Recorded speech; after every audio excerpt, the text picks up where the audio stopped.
The question is, if you get a cloth dripping wet without gravity and you wring it out, what's going to happen? What will happen to a wrung out cloth? So, and I had to use equipment that was here on board the space station.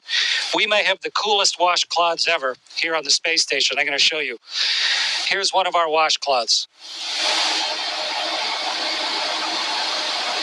And it's compacted. It's put down into this little tiny hockey puck so that it saves space. But when you open up a hockey puck and you pull out your washcloth, this is the one I'm going to use for the experiment today. And so when you open up your hockey puck and turn it into a washcloth, it was compressed in a great big vise somewhere.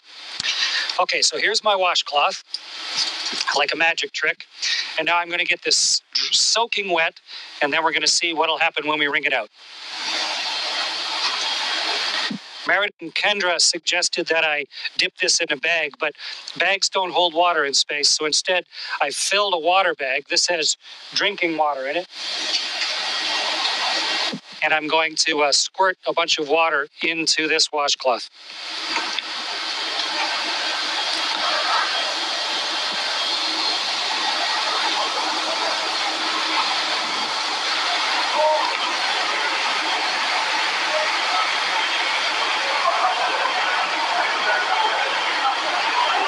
Okay, so here's a soaking wet washcloth. Get the microphone so you can hear me while I'm talking. And now let's start wringing it out. It's really wet.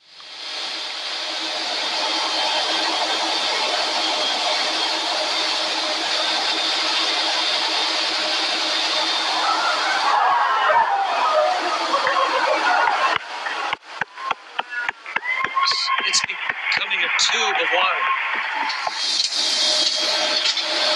The water's all over my hands. In fact, it wrings out of the cloth into my hands. And if I let go of the cloth carefully, the water sort of has it stick to my hand. Okay, so the experiment worked beautifully. And the answer to the question is the water squeezes out of the cloth. And then because of the surface tension of the water, it actually runs along the surface of the cloth and then up into my hand, almost like you had Jell-O on your hands or gel on your hand, and it'll just stay there. Wonderful moisturizer on my hands. And the cloth doesn't really unravel itself. It just stays there floating like a dog's chew toy, soaking wet. Great experiment, worked perfectly. Meredith and Kendra, congratulations. Great idea.